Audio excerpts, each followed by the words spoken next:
And so I am welcoming you. Very pleased to welcome you all. We've got a great turnout today for growing and linking our knowledge about data, history, and sovereignty to strengthen ICWA practice and leadership behaviors. So it's really wonderful that so many of you could join us here today. I'm going to begin by doing a land acknowledgement. I'd like to begin by acknowledging that for 5 generations of my family, we've been born on and resided on the unceded ancestral homeland of the Ramaytush Ohlone, who are the original inhabitants of the San Francisco Peninsula. As the indigenous stewards of this land and in accordance with their traditions, the Ramaytush Ohlone have never ceded, lost, nor forgotten their responsibilities as the caretakers of this place, as well as for all peoples who reside in their traditional territory. As guests, we recognize that we benefit from living and working on their ancestral homeland, on their traditional homeland. We wish to pay our respects by acknowledging the ancestors, elders, and relatives of the Ramaytush Ohlone community and by affirming their sovereign rights as First Peoples. So, I'm hoping again that you've renamed yourselves with your organization. It would be great if those of you who can would do a land acknowledgement in the chat. I think it's an important way of, again, sort of embracing the spirit of what we're doing today in this session. So with that, a couple of other housekeeping things. Let me just make sure I've got it. Got your name. I'd really like to recognize the planning committee. You're going to see this is a tremendous presentation today.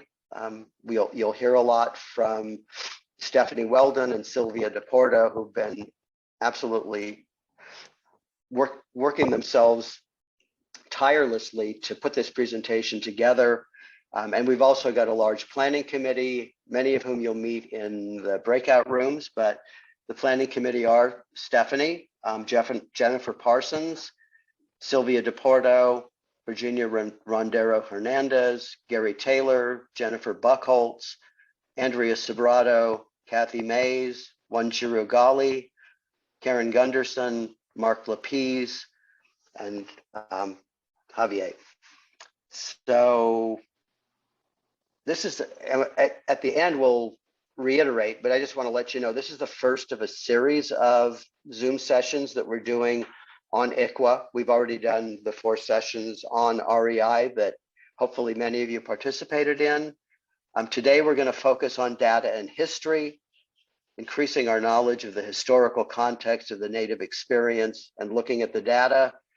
Our next session will focus on tribal sovereignty and strategies for developing tribal partnerships.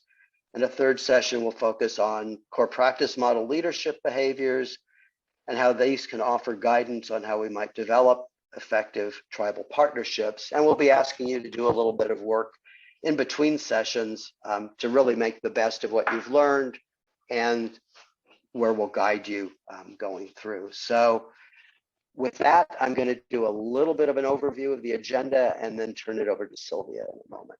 So again, the overview of the day. I've done my land acknowledgement, and I'm hoping in the chat that you all are doing your land acknowledgements. Then we'll have a data presentation. We'll move on to a breakout session, come back, hear the history of the Native American experience, do yet another breakout session, have a summary, talk again about what's going to come, what's yet to come to really complete this effort, or not complete it, but to complete this phase of the effort, because our work is never done. And then we'll close out and set off for the next session. So with that, I am going to turn it over to Sylvia DePorto, who's going to talk a little bit about our learning objectives for today. Sylvia. Thank you, Stuart. Good morning, everyone. So good to see so many people. Thank you for joining us today. So the learning objectives we're focusing on today is, first, we want to assess what the current data tells us and does not tell us about the extent of the disparities that exist among the Native American children and families that we serve, particularly in child welfare. We want to increase our knowledge about the historical context of the Native American experience in the United States and in California. That's important because that's where everyone's at.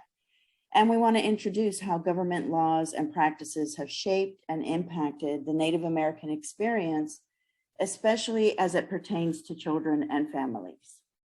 Next slide. So we want you to know that the material we're going to be discussing today may be new for some of you, and it can be difficult information to hear.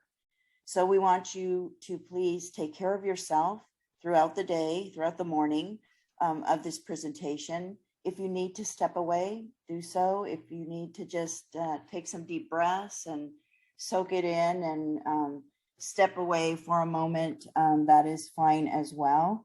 This presentation is not meant to make anybody feel guilty or bad. We're just presenting factual information in order to set the context for the work that we need to do in child welfare around the Indian Child Welfare Act. So with that, I will turn it over. Oh, not yet. We're going to review the demographics. It's okay, Stuart. Next slide. We're going to review some demographics before we get started, just some basic information. So there are 574 federally recognized American Indian and Alaska Native tribes and villages in the United States. In 2018, there were 7 Virginia tribes added to the Federal Register. In the 2010 census, there were 5.2 million American Indian and Alaska Native people in the United States, alone, Native American, or in combination with some other race. In California, we have 109 federally recognized tribes, and the state of California has the highest number of Native Americans than any other state, with a population of 757,628, which comprises about 1.94% of our population in California. So it's important information to know, especially in the work that we're doing. Now I'll turn it over to Stephanie, or to Jennifer, sorry. Hi, thank you. I'm feeling a little under the weather, so bear with me if I have to cough or I sound funny. But this slide is data from the Berkeley Indicators Project, and it looks at referrals, substantiations, and entries. And it's a little bit older, from 2020.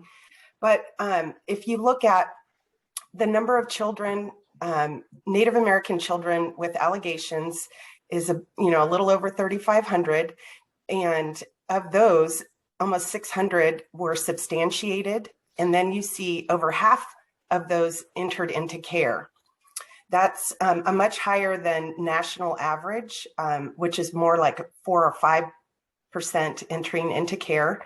One thing that I do want to point out that we're going to discuss in a couple more slides is that this data is for Native American race alone, so not in combination with any other race. So we've been hearing from our tribal partners for a long time that these numbers are grossly underestimated. As we look into that, we also realize that in the current system, there is both poor data quality and incomplete data entry. And so that is definitely affecting the information that we're able to see. So if you could move to the next slide, thanks. This has a little animation. This slide looks at, this is the racial disparities indices. And as many of you are aware, Black and Native American youth are overrepresented in the child welfare system. And we can see from that key, allegations, substantiations, entries, and in care. And if you'll notice, Native American children are over 4% more likely to enter care or be in care than their white counterparts. I apologize, it looks like part of the data is cut off there, but those percentages are comparing to their white counterparts. go ahead and advance to the next slide. Thank you. Guess it didn't want to pop up. Okay, so this is where it gets really interesting. As I had talked about on the first slide, the typical way of reporting the data is anybody who reports American Indian, Alaska Native in isolation is reported out in that first, in all of the data in the Berkeley Indicators Project. If a child is a race in combination, they are typically left out of the data reporting. And so this was another way of looking at the data. So we were able to expand it to anybody that was Native American, Alaska Native, or American Indian, Alaska Native, but also included reporting of any other race. So you see that it basically doubled the amount of youth we're talking about here.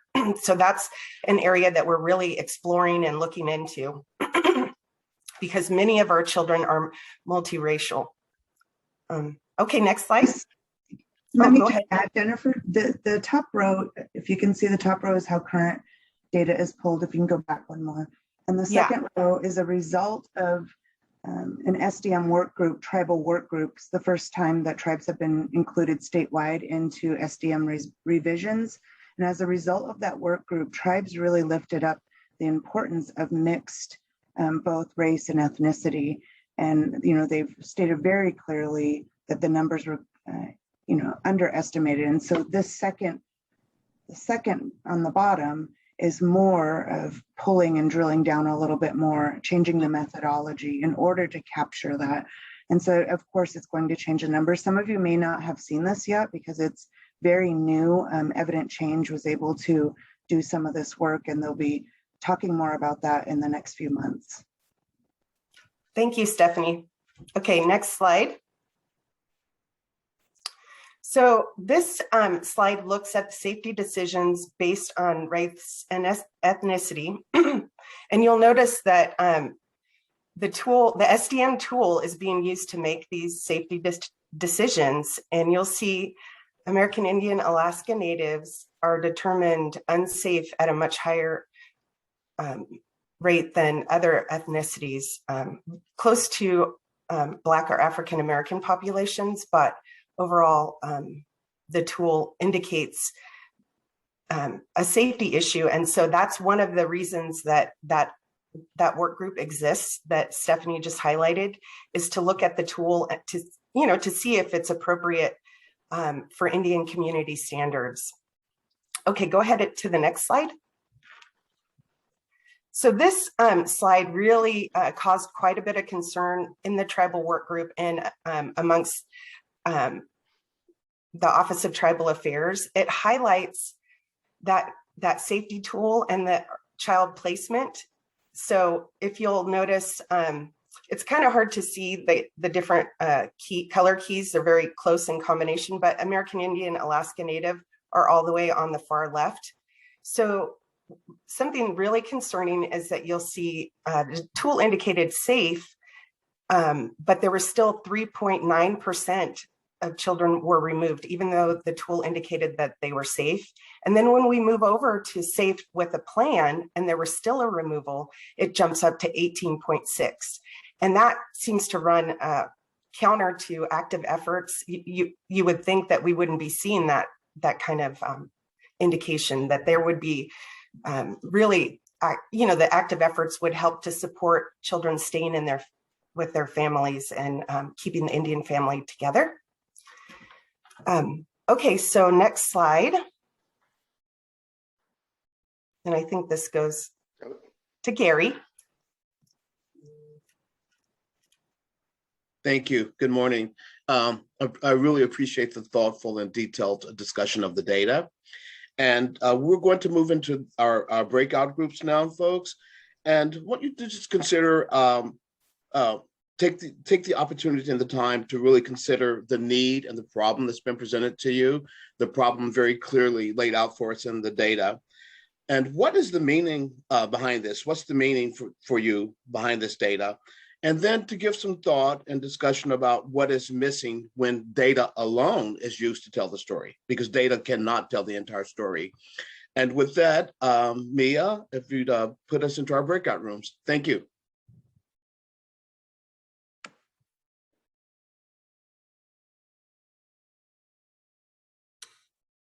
Sorry, give me a sec. Yeah, and folks should have a pop-up that asks you to join a room. And then Yes. I'll make that comment, okay? Okay, thanks. Sure. And just Mia, tell me when you're ready for me to start. And okay. We're ready. Okay. Yeah, go ahead, Gary. Okay, good. Welcome back from your breakout rooms. I hope your discussions were as hearty and robust as mine was with my group. And we requested a volunteer from each breakout group, and we're going to ask those volunteers to put one or two major themes that you heard from your group into the chat. And then we have people monitor the chat, and they may choose to share some of that with you. I am also hearing that there have been requests for the PowerPoint, and yes, that PowerPoint will be provided to you. Okay, and with that, if you'd like to put in your chat major themes that you picked up on in your breakout groups.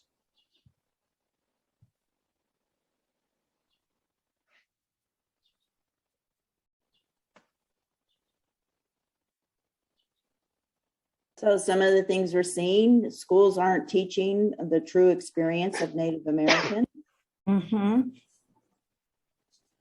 Yeah, and an affirmation that the data, reflects what counties have discovered themselves. Right. The data that we do capture seems to focus on Latinos and Blacks, not so much about Native Americans. So we really need to take a look at that.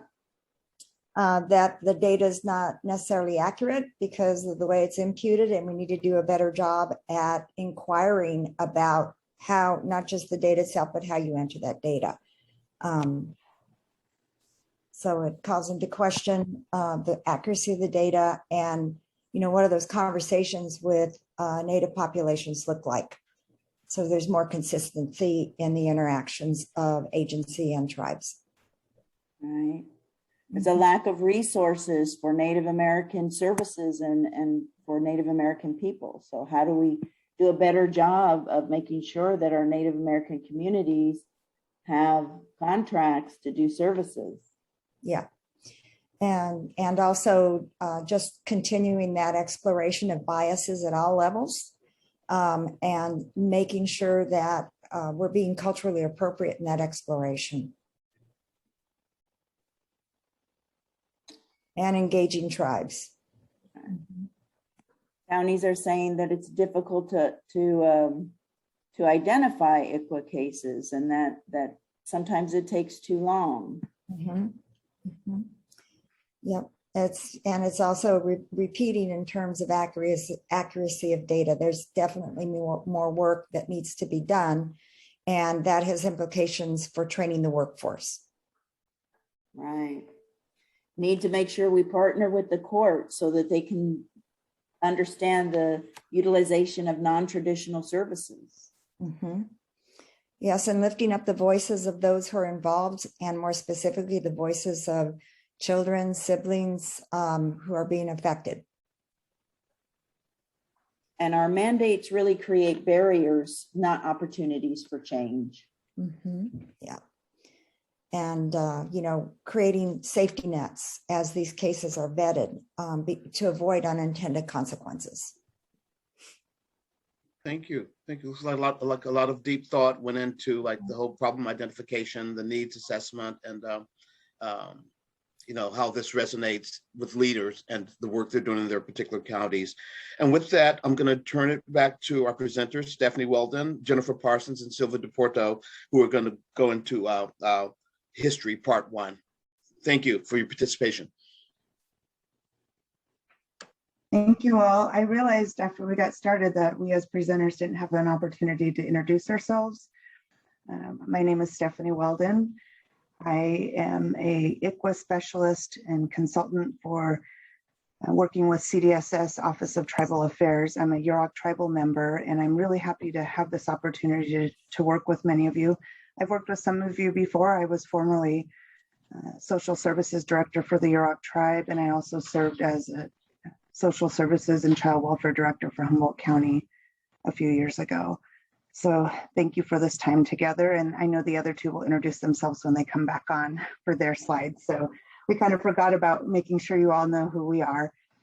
But with that, I want to just kind of start this next part of this presentation and engagement piece just by informing you, really, this is about history, and it may seem like a history lesson to you because it likely is. Some of you know some of this information. We really tried to, identify phases and key concepts throughout U.S. history and pre-U.S. because it's really the foundation of the Indian Child Welfare Act and trauma. And so we're not going to identify everything, but we really try to give some good key examples. We know that in our education system, that most of us have never received this information. Even as an Indigenous person, I knew this information to be true as they were stories within my family. I didn't know about dates. I didn't know about federal policies. I had heard about them just because of the experiences of my family and community. However, I didn't actually learn much of this information you're getting until I was in college. And so this is kind of a crash course, but it's really essential. We'll do our best to not make it too dry and too heavy. But really, I found this really interesting. If you look at the curriculum, this little image here on the left-hand side, 27 states make no mention of a single Native American in K through 12 curriculum. And then 87% of state history standards don't even mention Native American history after 1900. Just some interesting facts why most of us, this information will be new to us. And some of you may know it from your own reading and maybe throughout some of your higher education. And so we take a look, at least in the tribal community, this is probably said in a lot of cultures, but you really don't know where you're going unless you take a look at where you came from. And so that's key. A lot of elders talk about that. We learn from our past, and a lot in our tribal community is based upon past stories and what lessons learned. And so we talk about our history a lot, and it's important for us to move forward. Go ahead. So we hear the term pre-contact often, and what that means is before there was actual regular contact to this continent. This whole nation was filled, I think it's got a little bit of an animation design here. There we go. This whole country was filled with indigenous nations, tribes, many that were similar, but had their own unique cultural structures, economic structures, the way of living, and of course, unique languages. And so as Sylvia had stated, right now there's 574 federally recognized tribes, but there were much more than that spread across this nation. And then often tribes were interrelated or connected by their language stocks and identified by their language and how they were connected. But just knowing that there's a lot of customs and traditions and values that looked very different than we look today and than the dominant culture. Go ahead and go to the next slide. So it's important to take a really good look at cultural values and worldview. I know there's a lot of text on this slide, but some of the key areas really looking at contact is, and still today, but really taking in mind what the cultural differences are. As Indigenous people, generally speaking, is that we are very much a collective and relation-based culture and people, meaning that humans are not the most important thing in this world, that animals, the land are just as important. And we are focused on the greater community, and that's the value versus individual and nuclear family. And then extended family members and community comes before yourself, which is a huge difference than the whole number one, all about me. And everything being connected and balance is really important, that life is a continuous circle and that things go in cycles, versus just a linear born and then you die. Just a huge cultural difference. And then a huge connection with the natural world, and religious beliefs are centered around the natural world and very much spirituality, versus having one supreme being, one religion, really an organized religion. And then again, that relationship with everything being connected and having value and being living. And then how decisions are made. In tribal communities, decisions are made about the greater good of people, and rather than a hierarchy top-down approach. And then the focus on life is about relationship versus being happy or obtaining things. And then learning is very much about experience. You get your learning from experiential engagement and lessons learned. You'll hear a lot, like karma, through natural consequences, versus really you go to school and you learn, and that's the way you are educated. And then for the dominant culture, land ownership is really about domination and about taming the wild, because the wild was seen as a very negative thing. And so there's huge contrast and differences when it comes to owning land versus living in partnership with land. Go ahead. And then taking a look a little further around cultural values. If you look at gender roles, most Indigenous communities, all genders are equal and have important roles. They're different roles, but they have roles based upon their gender. And we often see from the dominant perspective, males are very much a dominant society, especially at contact. And then there's equal respect between adults and children. And that's a huge difference when at contact, being that I'll raise my own kids, you do the same. And children are owned and belong to their birth parents, versus children are gifts and are shared with others, and the entire community and family has a responsibility to help raise the children, even though there are birth parents. So the whole village, the whole community has a role in raising the children and a responsibility. And then another contrasting value is just that adults are to be respected and children are of lesser value. And that's not the case, especially at contact for Indigenous people. And then for behavior, when there's bad behavior, there's a consequence and a lesson learned, versus the non-Indian perspective and settler perspective is just bad behaviors are to be corrected through punishment. And then again, that idea of karma. And then a good example I like to share is, when children leave, they leave their parents behind and they go do their thing and they advance and they become these great people. And that's not the belief in Indigenous communities, is that children, they don't leave things behind. They go through phases in our connection, but they're still just as important. So it's again about balance and equality. So thinking about that at contact, there's this principle called the doctrine of discovery, and it's a part of colonization, and we still see it in our laws today. The general sense is that discovery was this premise that basically authorized a grant that was authorized by the Roman Catholic Church to these explorers, giving them authority to really conquer and claim exclusive rights and territory in the Americas, specifically over non-Christian religious individuals. So the idea basically is you have the right to discover if the people on the land are non-Christians. It really is foundational pieces based on humans are better than if you are not, if you're of the religion, and if you're not, you're less than, you're not human. And again, that concept of discovery, was well documented and authorized genocidal acts, specifically by all different explorers, and it really became the law of nations for both from Spain, Portugal, and to the European conquest.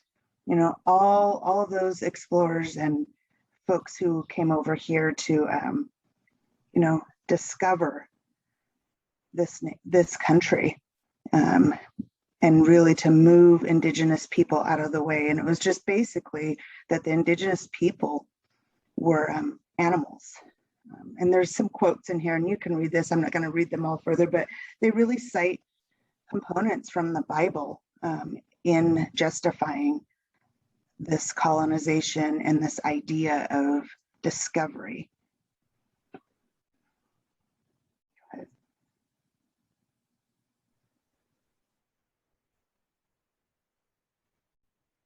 So for those of you who have been with us through this this series of race, equity, and inclusion through the core practice model, you'll recognize some of this. For those of you who haven't been with us, and I know that there are a number of you that haven't been with us, I wanted to just give a little context setting.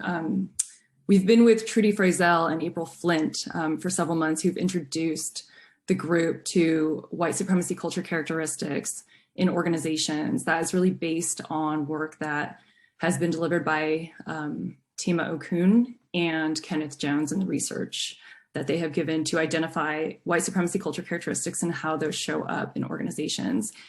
And so some of this is familiar to those of you who've been with us. And what we wanted to do was really connect the work that we've been grounded in as we've been looking at the core practice model to those white supremacy culture characteristics and how they show up in this history that Stephanie and Jennifer and Sylvia are leading us through. And so Stephanie was talking about discovery, the doctrine of discovery. We see characteristics of only one right way, where the missionary who does not see value in the culture of other communities creates a sense of exclusion and isolation. We have either or thinking, where the Christian law of nations and the divine right show up. We have power hoarding, where there's little value placed on shared power and it's understood to be limited with only so much to go around. And we also have paternalism, where we have people who are in self-appointed positions of authority that are restricting the freedom and responsibilities of those subordinates to them in the subordinate's supposed best interest. So we just really wanted to make that connection to see how these characteristics weave into the history so that we can understand that and move forward with the antidotes. Thank you, Jennifer. And then again, just to summarize, that whole concept of discovery and in coming over here was really then moved into further settlers and this mindset of being able to dominate and to be able to really wipe out and, you know, commit acts of genocide, of these ideas of superiority. They're superior because of this discovery right and because of religion. And so it allowed for staking legal claims to lands and property rights. And you'll see this as we get further into some of the historical pieces of policy. But really this doctrine continued throughout, as you'll see, Manifest Destiny. And it still remains within federal law today and continue to really limit governmental and sovereign powers of indigenous people of this country, as well as, you know, it was really key in how we interact with tribal governments.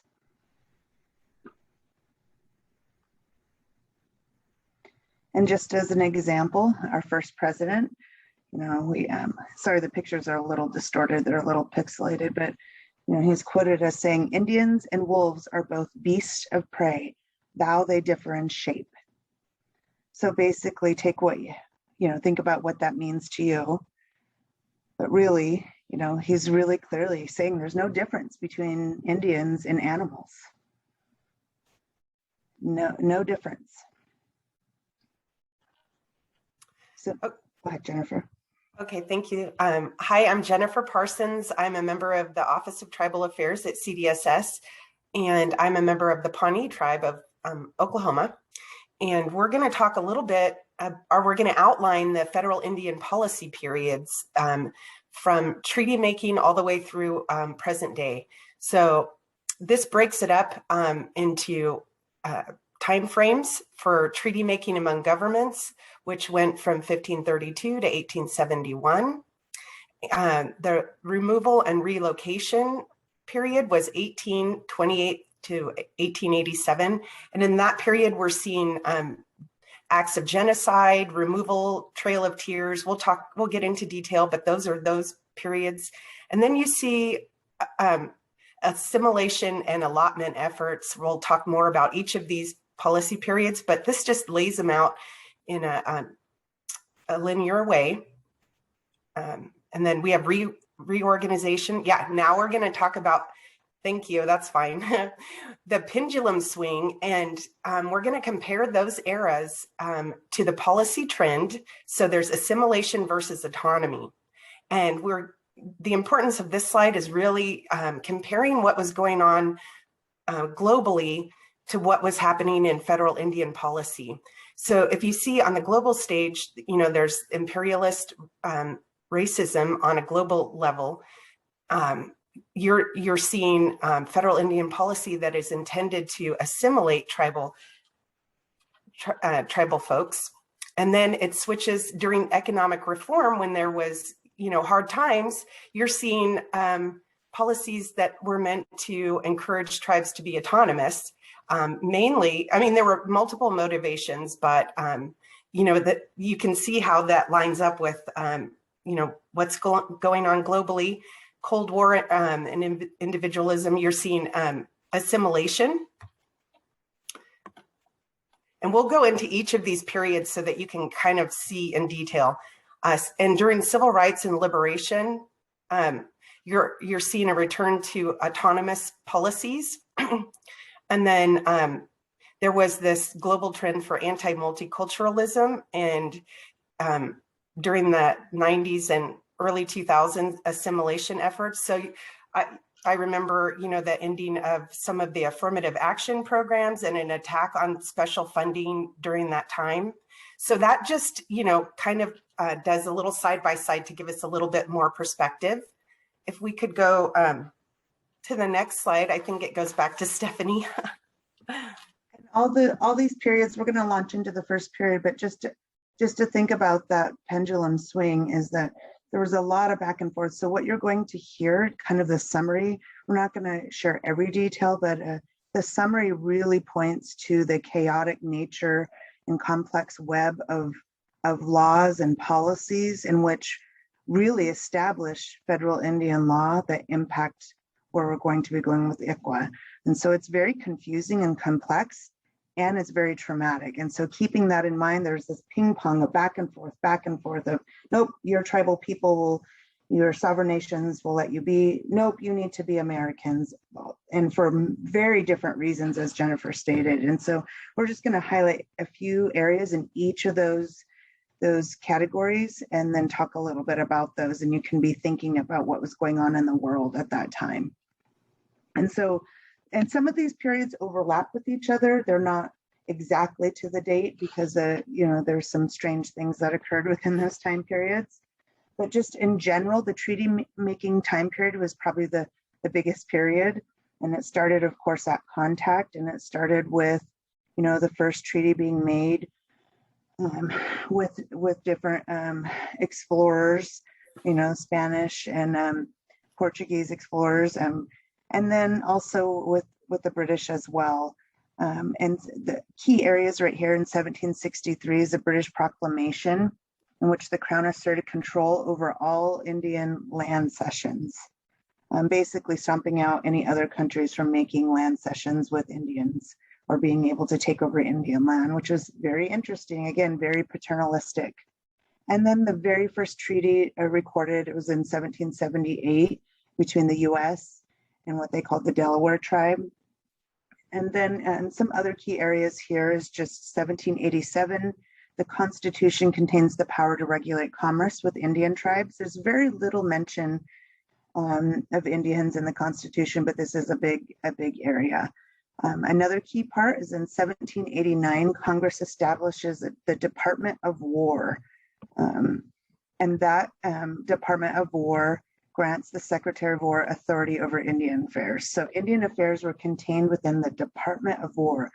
You think about what that means in the title of that, the Department of War, because they are at war with Indian people and the mindset. So there are some other key areas there, but in around 1871, Congress ended their treaty making with tribes. And so now we're going to highlight a little bit more about treaty making. So again, over 600 treaties were made between Indian tribes in the US, and all these tribes are, their own nations. And really it was to ensue peaceful relationships because they were at war. And ideally what it was really to do is to transfer land ownership from Indian tribes to the US. And there's some, specific areas that allowed, Congress to do this. And, that's important to know. But thinking about treaties, that's why I showed this picture right here. If you think at that time, Indigenous people were not, very few spoke English, and we were not a culture of writing things down. We didn't have, very few tribes had any kind of written language. So to be able to sign on to a treaty that was in English, in Old English too, at that, very, very few understood what they were signing off on.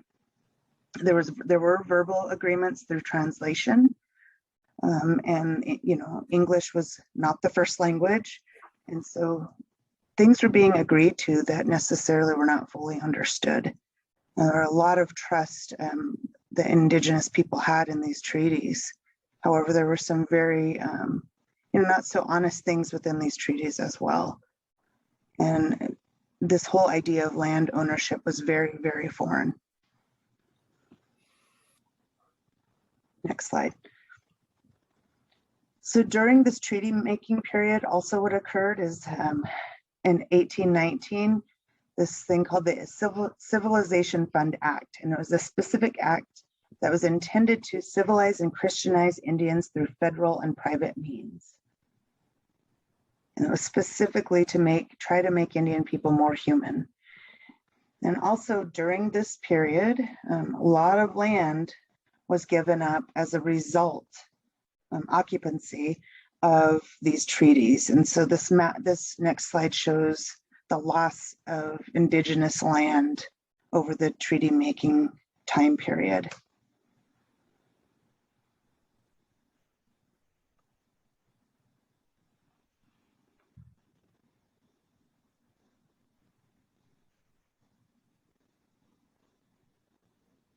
And on into the rest of the eras. Go ahead and go into the next slide.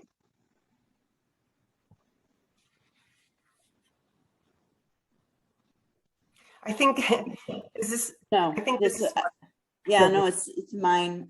Okay. So good morning, everyone. I'm Sylvia DiPorto, and I'm faculty with CFPIC. I am Apache, but I am an enrolled member.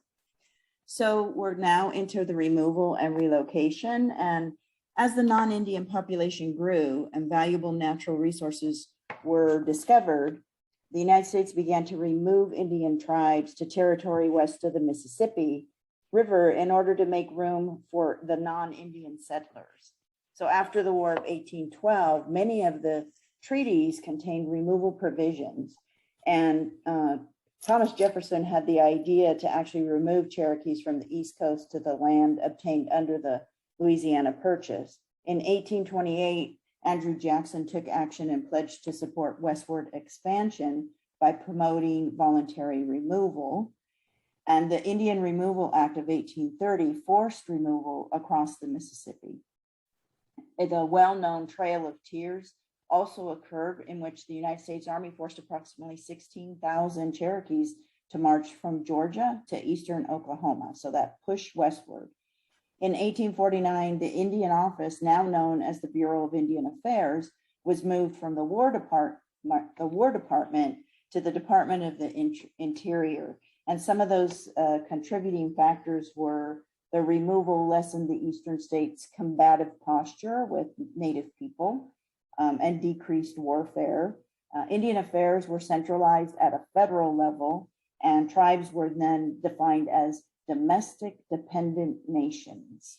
So They are nations within a nation. They were defined as domestic dependent nations. The folks who resisted were offered only two options: be forcibly removed or become the victims of genocide. So as part of the removal policy, the federal government began confining Indian tribes to reservations. And in 1851, Congress passed that Indian Appropriations Act, which sought to concentrate Native American populations on the reservations. This was typically accomplished by treaty, in which a tribe ceded much of the land it occupied to the United States and reserved a smaller portion for itself, thus the term reservation. In 1881, President Arthur proposed a new solution to the Indian problem, and that was to introduce among the Indians the customs and pursuits of civilized life and gradually to absorb them into the mass of our citizens. Next slide, please. So just to summarize that, the Removal Act of 1830 really was enacted to move Indians away from their traditional homelands to Indian territory west of the Mississippi. So just pushing them westward in an effort to get them away from the settlers.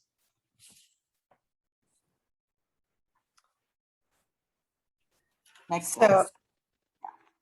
Okay, hi. So then we enter the allotment and assimilation period. The General Allotment Act, or also known as the Dawes Act, enacted in 1887, was designed to facilitate the process that Sylvia talked about, make civilizing Indian people, encouraging them to be farmers. And so these are some of the, that we'll talk in detail about that act, but some of the other things that we're seeing during this period is the outlawing of traditional ceremonies. And, you know, I don't know if a lot of people have heard about the ghost dance and, you know, what the idea that, you know, certain ceremonies were counterproductive to the assimilation efforts. And so then were against the law and had to go underground. So let's go to the next. Oh, and a highlight, sorry, Stuart. You'll see that Indian people were not citizens of the United States until 1924. Go ahead and go to the next slide. So we're going to dive a little bit deeper into the Dawes Allotment Act. It was an assimilation effort that was meant to attack tribalism. Prior to this, the reservation or the tribal land that was set aside was held in by the community, by the tribe, and was not divvied up. There was no real concept of personal land ownership. They were not farmers, and these were all foreign concepts. But the idea was, if we can civilize them, we can turn them in to, you know, Americans, and eventually there will be no more tribes to deal with. It also introduced this concept of blood quantum in connection to tribal enrollment, which is still an issue for tribes today. And a lot of tribes, that's part of their criteria. Some tribes do not have that. It's descendancy. So it is an encroachment on self-determination in a lot of ways. So you can see that depending on whether you were a single person, a child, you were allotted a certain amount of land. And this effort really did backfire because they were given land that wasn't very fertile. They weren't taught to be farmers. They weren't prepared to make that transition. And tribes really resisted this effort in the beginning, but were given no other choice, like lots of federal policy shifts. You know, it's either sign on or you get nothing. Okay, so I think the main point is that it highlights the swing back and forth between autonomy and assimilation. So this effort during this period was all about assimilation and, you know, finding more economical ways to deal with this. Once these Indian land or parts of reservations were allotted, one of the main purposes was then it opened up the non-allotted land for non-Indian settlers. And we start to see this checkerboarding effect. If you could move to the next slide, please. So here's an image of what the checkerboarding kind of looked like and the land for sale to non-Indian people. So what would happen is if, you know, the land that was once one larger reserve was either settled by Indian people, or if it wasn't allotted, it was, you know, you start to see a mass of white settlers moving in and making complicated relationships and stuff. Okay, so let's go to the next slide. So during this period, we talk about, it's all about assimilation, and education is was one of the national efforts to assimilate Indian people. They did that by creating off-reservation boarding schools and residential or religious day schools. The idea being if they could separate them, you know, take the children, and we'll talk more about that, but take the children and educate them, isolate them from their cultural identity, which included changing their clothing, cutting their hair, outlying their language and, you know, and traditions. And then they were shipped far away and they weren't able to connect with their families. So they lost that connection. The other we've already touched on is that the Indian Citizenship Act of it wasn't until 1924 that Indians were considered citizens of the United States. Yeah, hundreds, thousands of Indian males fought in the war prior to being an official citizen. Yeah, it was like 30% of the you know, able-bodied male population fought in World War II, and then weren't even, you know, World War I, all the wars. Okay, so let's go to the next slide. I think that's. All right, so Jennifer talked a little bit about the educational process, and many of us are familiar with boarding schools in which children were taken from their parents and placed into boarding schools. They compelled attendance by any means, including using armed police, and they took children as young as 6 years old from their families. They were forbidden to speak their languages, practice their religions, with a goal of destroying the culture. So there were slogans, basically. It's cheaper to educate the Indians than to kill them. So let's take them away from their tribe, their reservation, their people, and put them in these schools. Commissioner of Indian Affairs, Thomas Morgan, would speak about this at the establishment of the Phoenix Indian School in 1891.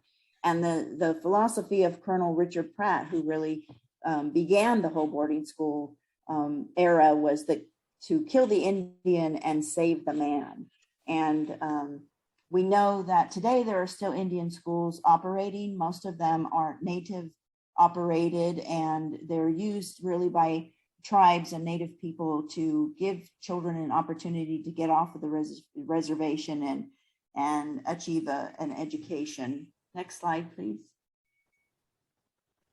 So this is just a photograph of Apache children prior to being taken to a boarding school. So you see their traditional hair and dress, and then once they're in the boarding school, what they look like with their uniforms and their hair cut off, and how much of a change that was for them. This was about 4 months, a 4-month difference here. Next slide. So in the Indian schools, Sherman Indian School, there's one in Riverside County. During the Indian school, boarding school era, the mortality rate for children was about 50% in the boarding school system. Although we know it was much, much higher. An estimated 50,000 Native American children died in boarding schools in both the United States and Canada. However, we know information is coming out now in both the United States and Canada about the number of deaths of children at these boarding schools. And there are a number of new investigations being initiated to really look into these schools. We know that Deb Haaland, who's the new Secretary of the Interior, has launched a new investigation into the United States boarding schools to really determine how many children really did perish at the while they were in boarding schools, and to try to make some reparation in terms of knowing for their families to know where these children are and what happened to them. Next slide. So Jennifer already talked about this, but just to highlight again, American Indians were allowed and granted citizenship in 1924, despite all this other business that was going on. We weren't quite human enough, but finally we were enough just to be citizens. However, most states that time did not allow for voting of Indigenous people. And so they would deny Indian people ballots, just wouldn't allow for them to vote. And then it's not until the middle of the 20th century that the last three states, Maine, Arizona, and New Mexico, finally granted the right to vote to Indians in their state.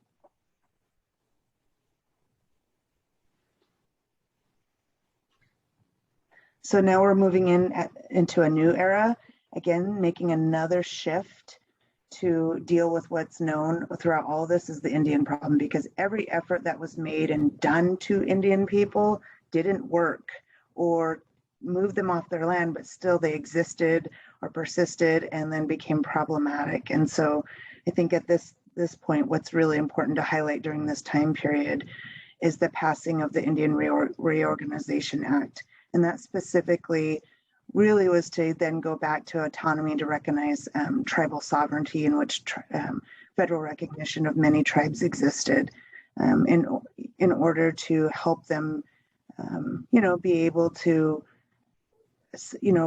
heal from the previous policy.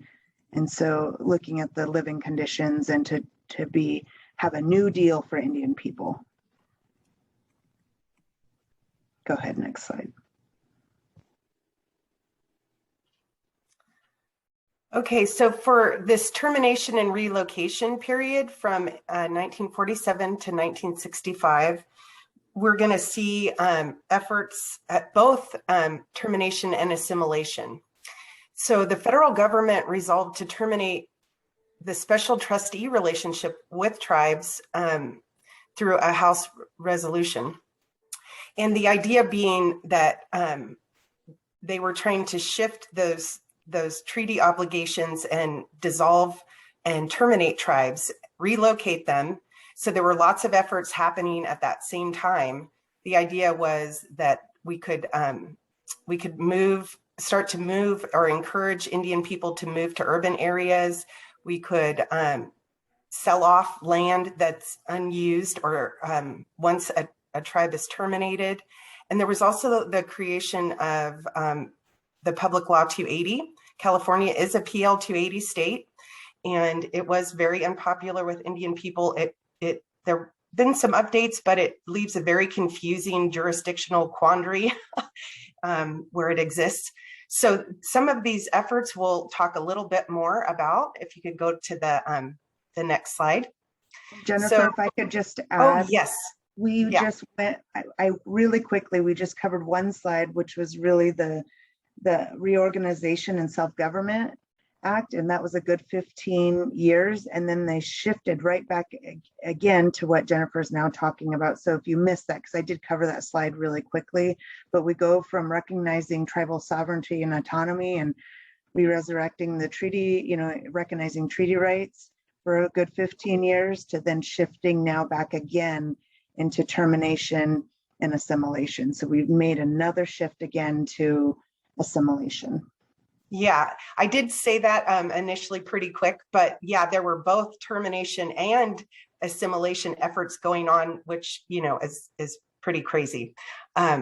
So the Hoover Commission identified some, and there were some budget issues identified that looked closely at wanting to dissolve the Bureau of Indian Affairs.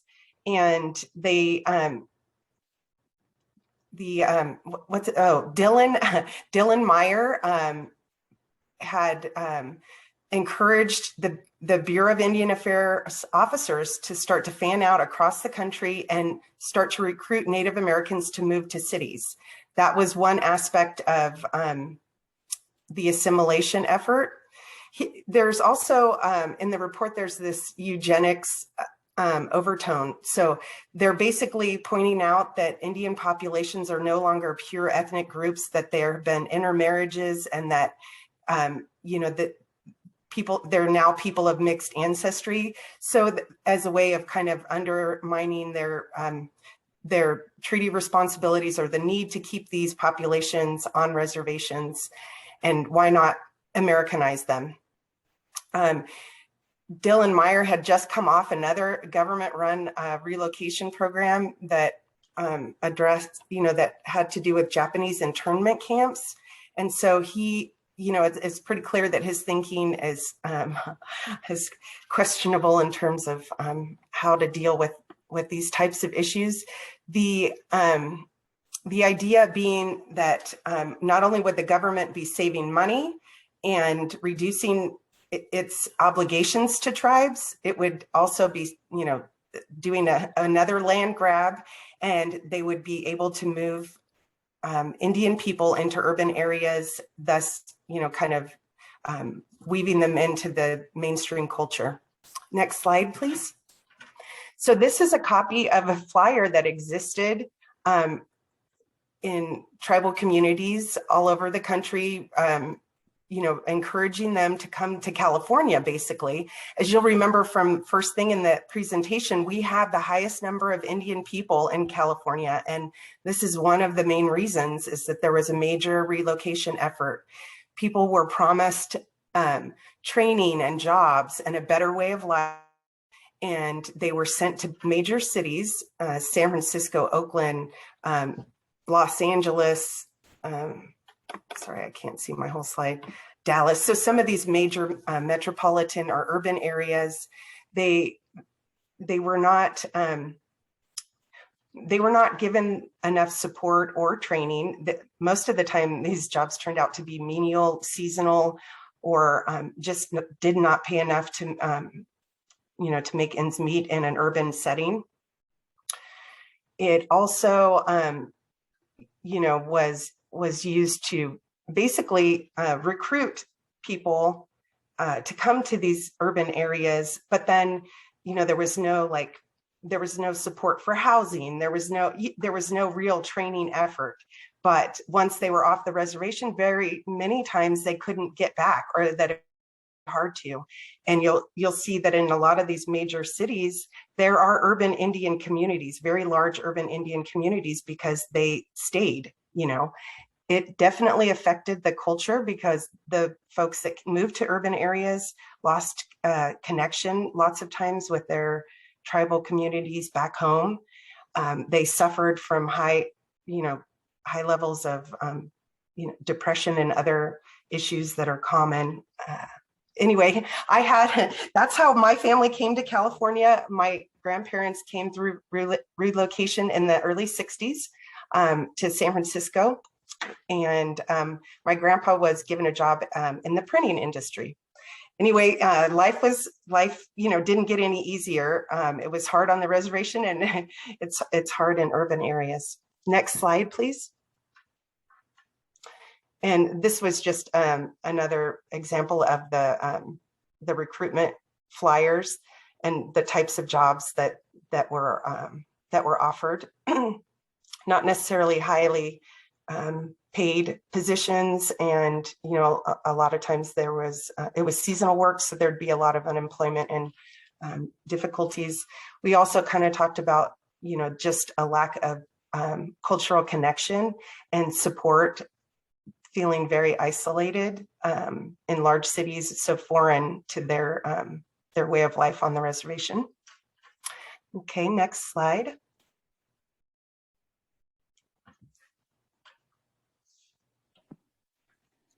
So I think we are at a point of taking a break. We should take a 10-minute break. So it's not 7:45, it's 10:45. So if you guys could come back in 10 minutes at 10:55, we'll continue.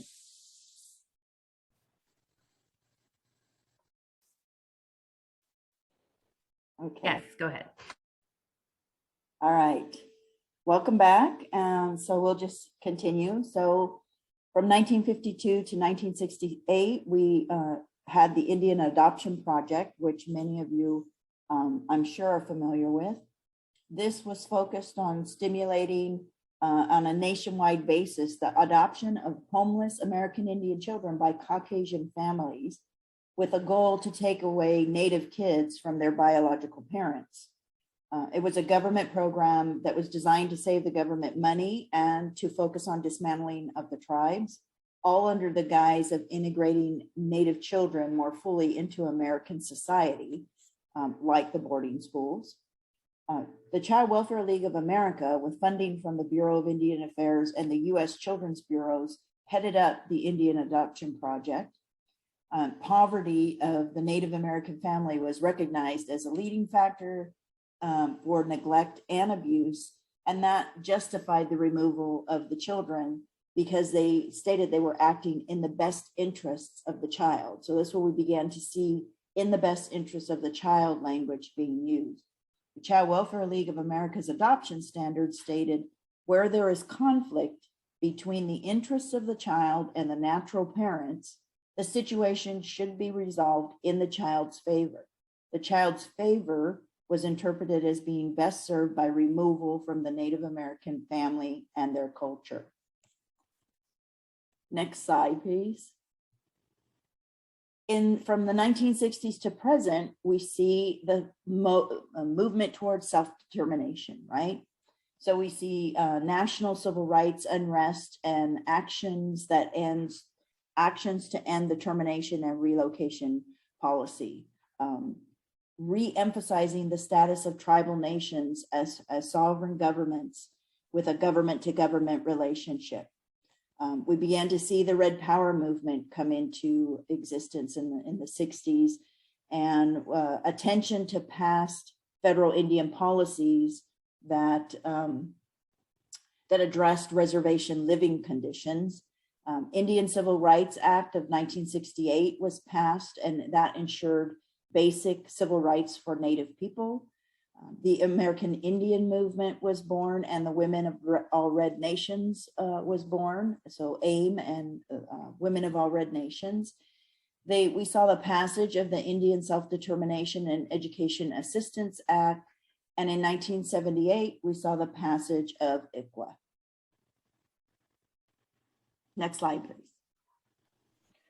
So just to summarize, all these different policies and acts really brought on whole generations of historical trauma, from genocide to removal to termination to self-actualization. The back and forth of that pendulum swing really created a massive amount of historical and intergenerational trauma. And that's that psychological, physical wounding of Indigenous people, and the social and economic conditions coupled with racism, systematic oppression and racism, along with the lack of understanding and loss. A lot of grief and loss caused a lot of different risk factors, and you start seeing more and more of trauma responses, including violence, suicide, mental health challenges, and other social and family problems. And then, of course, as I think Mia and Stuart and I were talking earlier about physical health as well. You see a lot of diabetes, obesity, health problems. And then I just like to share some of these photos. These are all Yurok elders that are now gone. They were the last of their generation of first language speakers. And so when I thought about trauma, I thought about what they've gone through. They're gone now in the last probably 10 or 15 years. These folks passed away, but they fought so hard to make sure our language and our culture continued. But they experienced many of these policy shifts, and they experienced the impacts, both them and their parents. Many of these folks here who are gone went to boarding schools. And so I just like to keep them front and center of what they, not only survived, we use that word survival, but they persevered. And so I just like to acknowledge that they're all gone now, but just that trauma, we live it and experience it every day today as Indigenous people, whether we have direct day-to-day impacts or whether it be carried through our memories and our families, our grandparents, or our great-grandparents and the experiences they have had. And then just again to recount, really the population by the end of the 19th century, specifically in California, just was reduced to a very small amount of population due to this genocide, diseases, and then again the impoverishment and the results and impacts of these policies and things being done and not including and not respecting and honoring and dehumanizing of Indigenous people. Now you see again more movements right here, as you know, for at least up north, where I'm from in Humboldt County. There's been movement by the ACLU as a result of many of community members, and this is my uncle here speaking, accepting an award from the ACLU, but really looking at the conditions of Indigenous children in the school system.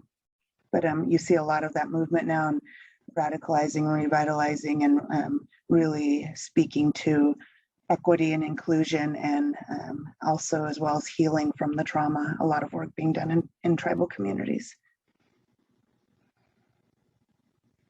So we're going to briefly, California section is a lot smaller, but we're going to give some very specific examples of California that fit within some of those timeframes. And I'm going to go through some of them kind of quickly because you watched the video. This is kind of a recap of if you did the 12-minute video on California history. But before we move to the next slide, I just want to point out, we pulled some of the seals or the logos from counties and one city in particular. And if you look at some of the themes, I couldn't fit some of the ones up from Central and the North on here.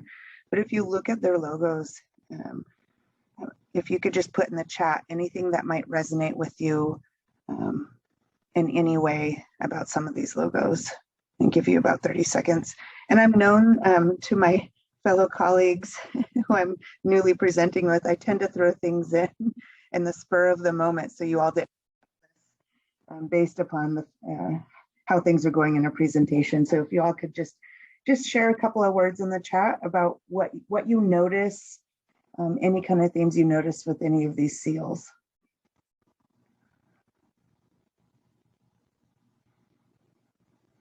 And I know one of them is probably in the process of being changed finally, but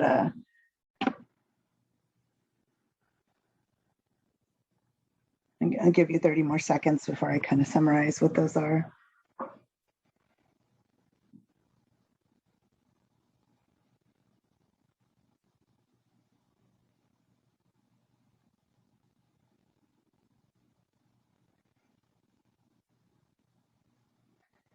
So some of the most very painful experiences of California Indigenous people are represented here, much of the genocide. I don't see in one reference to any Indigenous people in any of these seals,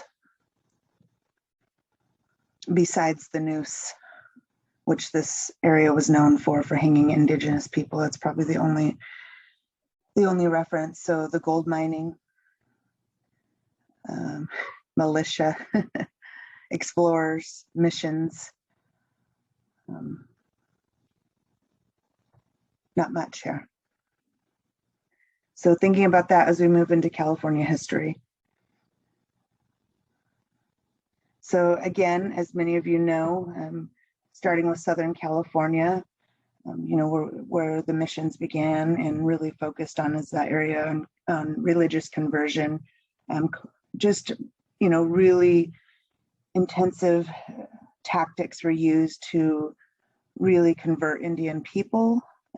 And they were used, Indigenous people were used particularly as slaves to do the work at these missions. Lots of diseases were brought during this mission period. A lot of slavery, a lot of, violence and a lot of conversion. And there were 21 coastal missions that were first established.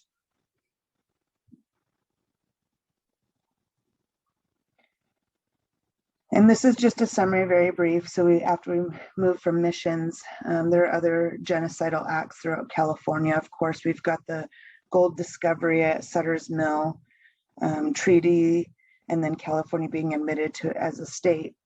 And at that time, the non-Indian population grew really quickly and fast, especially with the discovery of gold. But during that gold rush period and discovery, really settlers began stealing women and children for laborers, forced labor, and indentured servitude. There were specific laws in California that specifically allowed for criminalization of indigenous people, and then allowed for them to pay their criminal behaviors by work, which really was slavery, forced slavery. And then at that same time as well, there were 18 treaties in California that reserved well over 8 million acres of Indian land. And these treaties were unratified. And the treaties were with 18 areas that were identified to be Indian land or reservations. And we'll talk a little bit more about that in just a minute. But also during that time, the state funded militias and bounties against Indians, and there was a significant amount of disease. And then this photo here on the bottom, and these are recorded as in San Francisco, and these were young indigenous girls who were said to be slaves during that time period, or in an entrepreneur role, or a learning role, but really they were really kind of housemaids and cleaners, working off a debt, but learning to be Americans at the same time. Next slide. And the well-known leader of California genocide is our first governor. Really, he waged, you can see he really found it important to wage a war of extermination between the races until the Indian race becomes extinct, and we should expect that. But really, it didn't quite work out that way. But that was his goal, was to wage war. And he specifically sets aside state money to arm local militias against indigenous people of California. He also gets help from the US Army, and weapons are distributed to the militias. And then really they were tasked with raiding tribal outposts and scalping and killing of Native people of all ages and genders. And then local governments were allowed, specifically, they could set their own bounties on Native scalps and pay settlers for stealing horses and Native people that they murdered, and body parts as well. And then a particular note of this gentleman here, he did a lot of horrible acts within the north, east and north, particularly in Humboldt and Trinity counties. But really, he was a very well-known Indian hunter. And then, so if you can see here in his photo, he hunted animals and Indians, and he has a lot of his prized possessions of things that he's hunted, and you could probably see some human components in Indian pieces in there as well, of the work that he did and that he prided himself in doing.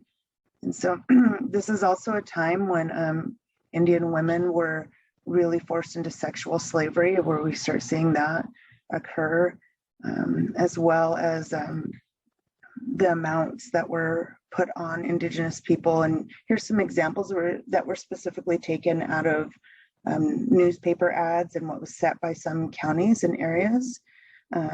If you take a look, particularly, some areas, $5 per severed head in Shasta City. California is 25 cents per scalp, $5 per scalp in the different time periods. Honey Lake, 25 cents per scalp. So over $1.1 million was paid to militia for killing Indigenous people. And oftentimes this occurred during ceremonies because they were all gathered in one place and an easy target during, ceremonies that were meant for healing and prayer, where Indigenous people were killed.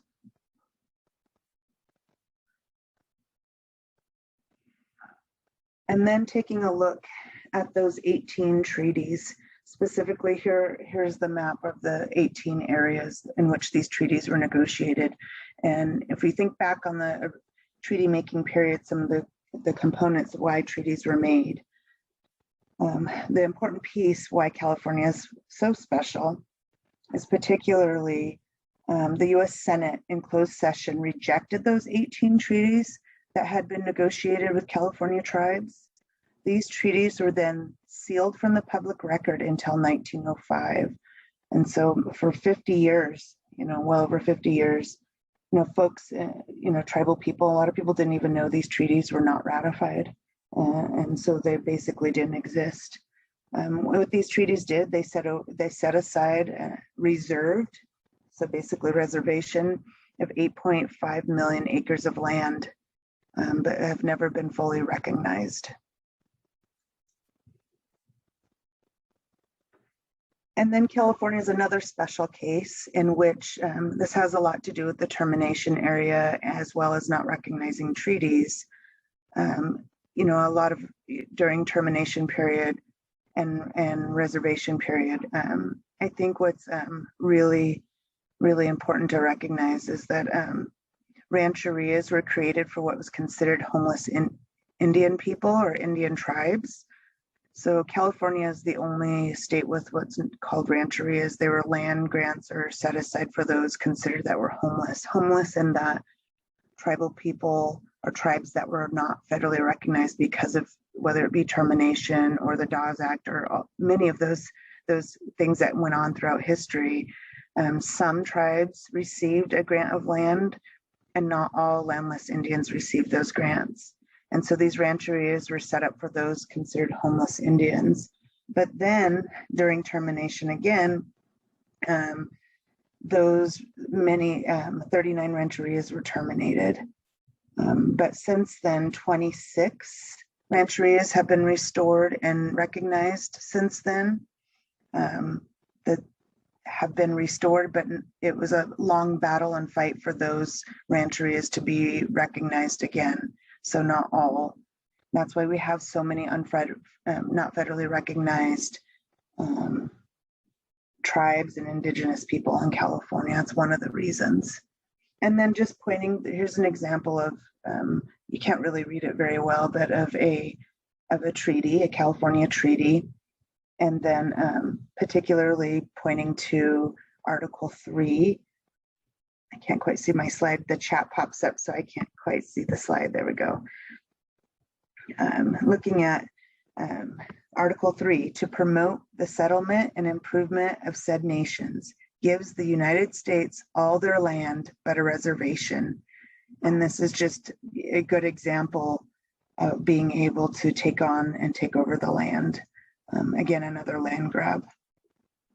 And I know I want to just invite if anybody from OTA or our presenters want to add anything else about rancherias or reservations. I didn't, it's a little confusing.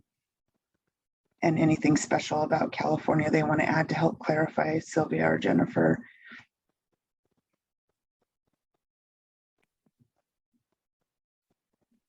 No, I think that's good.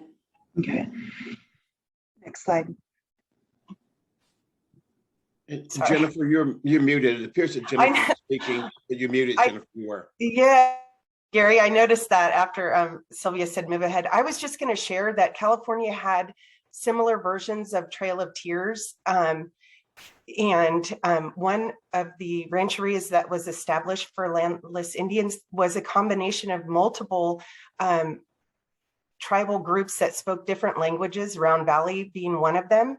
And they were forcibly marched. And so that's something, to recognize that they were having similar experiences here in California. Yeah, thank you for sharing that. Even my tribe was first recognized as part of the Hoopa Valley Indian Reservation. It was called the Yurok extension of the Hoopa Valley Indian Reservation. So we were technically considered, we might have been Yurok, but of the Hoopa Valley Indian Reservation. So that was another area in which we were clumped together, and that's a whole nother political conversation about that. So, but that's another good example.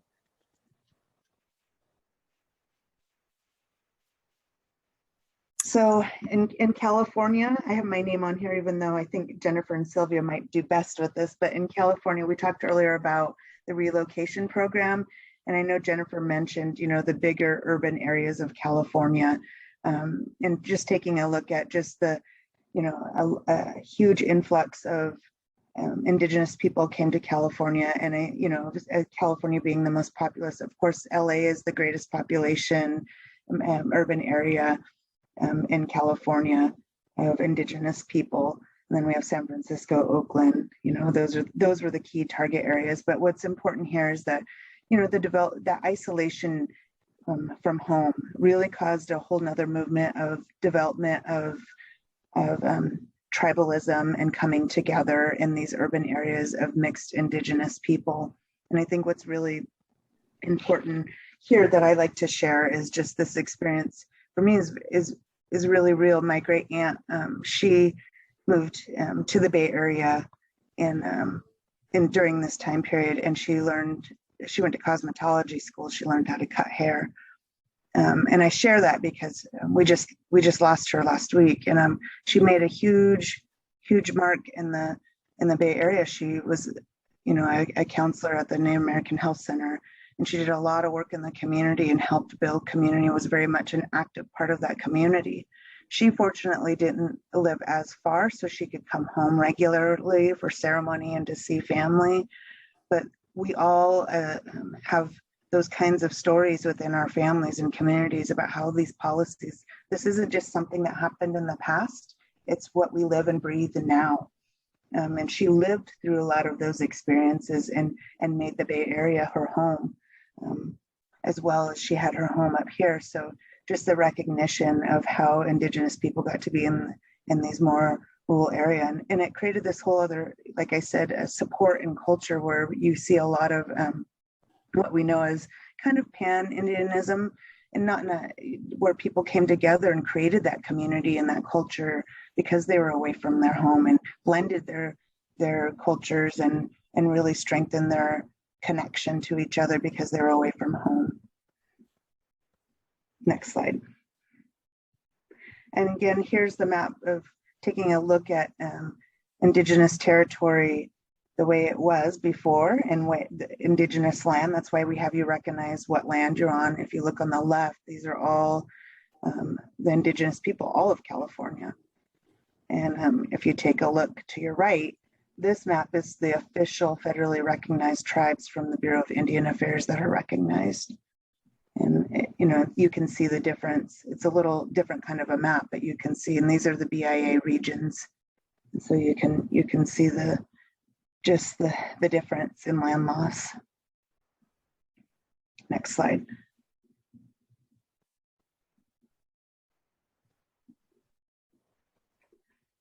So again, there are significant current impacts and generational impacts. As we know, Indigenous people, really struggle as a result of not only history, but current practice. And we're high rates in all of these areas, the high rates of depression, substance use, physical health, as we talked about earlier. And there's a lot of symptomology that comes along with that. And there's a lot of struggle with, acculturation and assimilation. A lot of it was shared here with you today. Again, even a lot of the families we all serve or work with, and people in the Indigenous community don't know all of this history because of the trauma. And for many families, they don't talk about it because it wasn't shared. It was so painful. And for a lot of families, they don't connect with their tribe because of this history, or because it was so painful, or the connection wasn't there. But we say as Indigenous people, it's in the blood. They have a right to their place and their connection of their community if given the opportunity and they know their identity. Because we believe very, very strongly that we are put here for a reason. And even though that connection has been lost for a lot of people, it's still there and in the blood. And connection to place is so important, into community, into relationship. And so that's why we are all here today, is to create those opportunities and how we might be able to be allies and work together in that. Next slide. And so again, just summarizing, here's that chaotic back and forth of federal policy that has really impacted Indigenous people. Go ahead.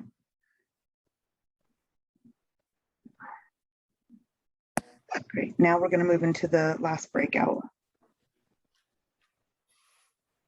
Thank you.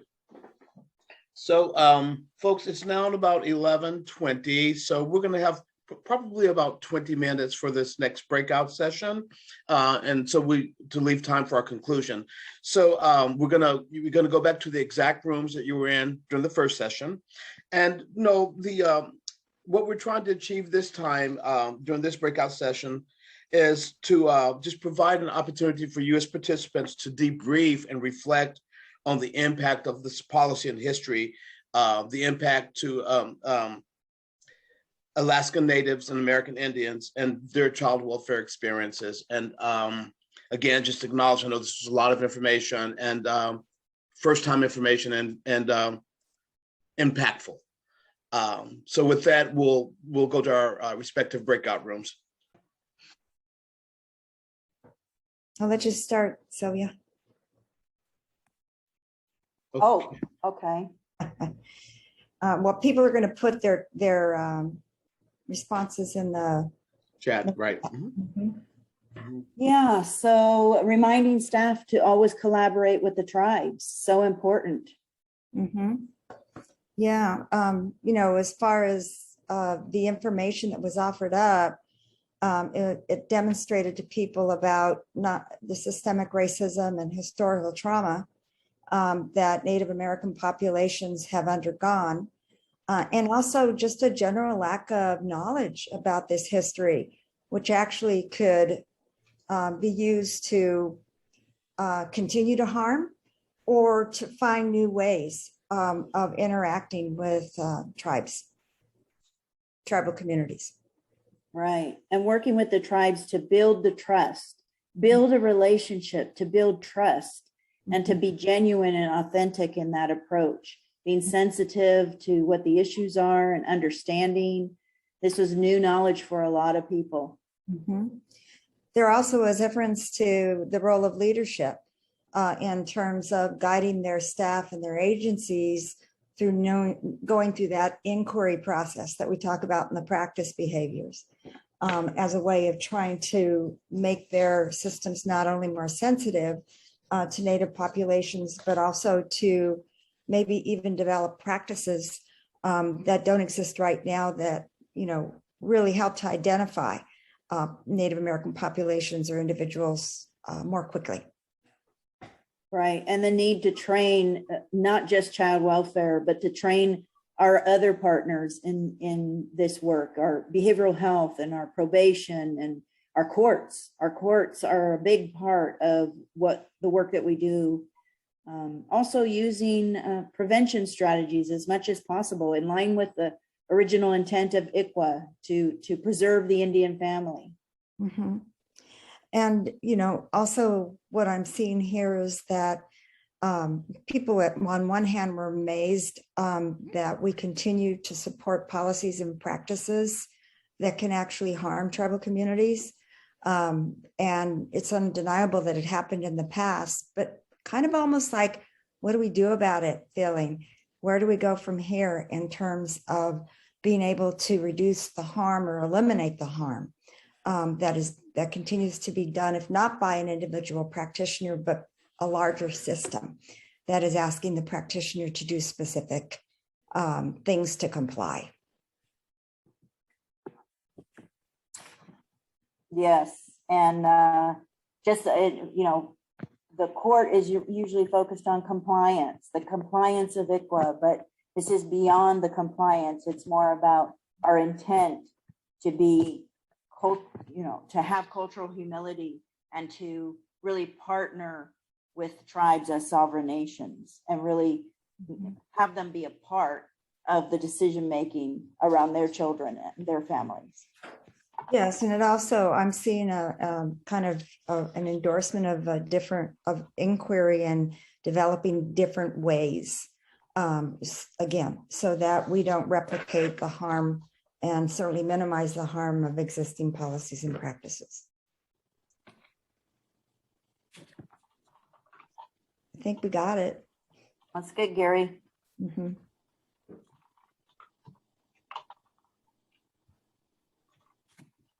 Okay, I think Okay. Go ahead, Stuart. Thank you. Okay. no, Gary, did you have something to say? I was going to do some summary and final thoughts. No, I was going to just punt it to you. Thank you.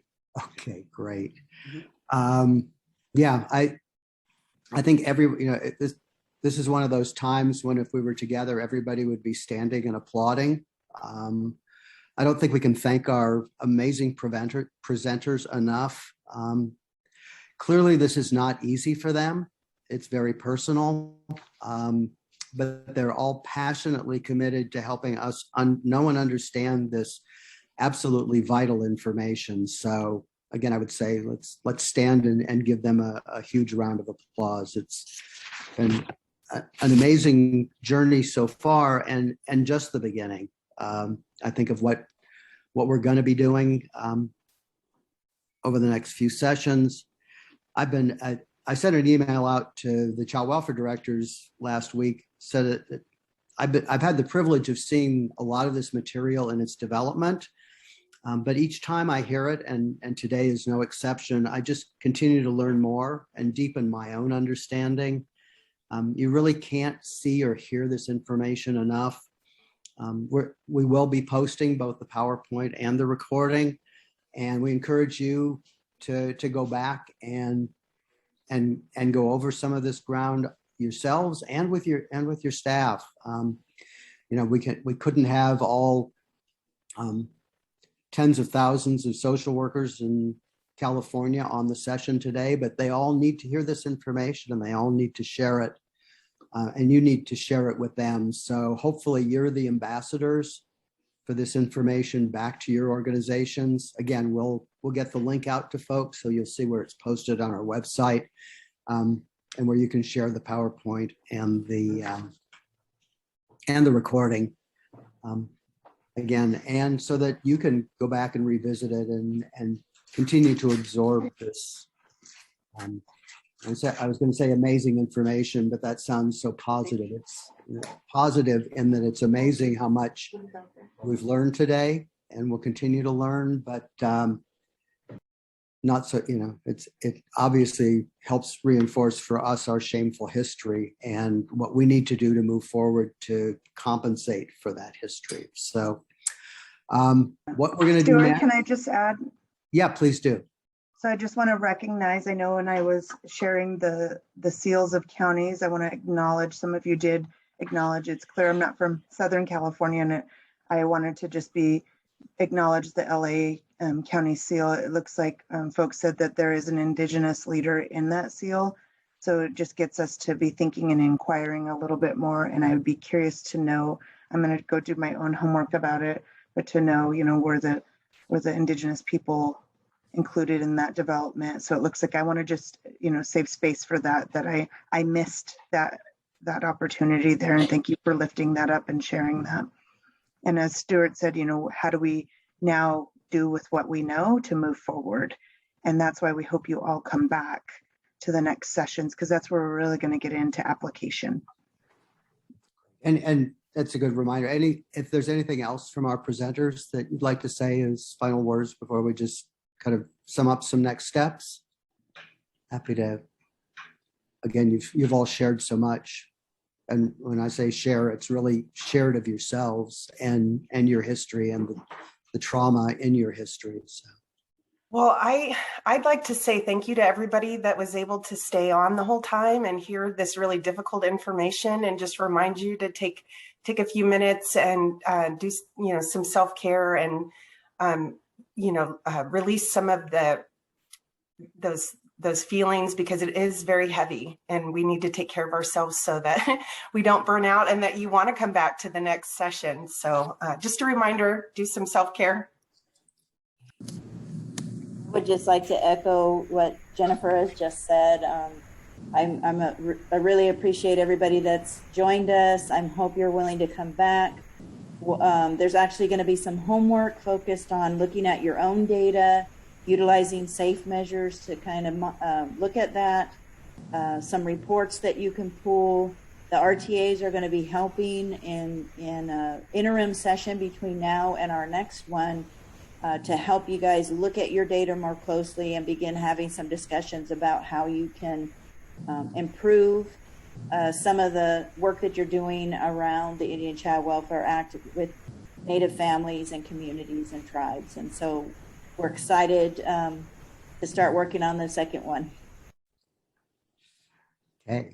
So, and I have up here what's on the slide is a piece of a document that was shared at the Children's Committee last week.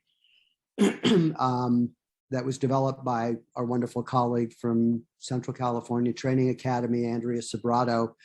And we'll send out when we send out materials from today, we'll send out the full document so you have it all. But here this just highlights that the action steps are to enhance your own and your team's understanding of your county's data, to provide an opportunity to review and discuss your data as a region, supported by your RTA, as Sylvia just mentioned, and hopefully attended by the liaisons from the Office of Tribal Affairs.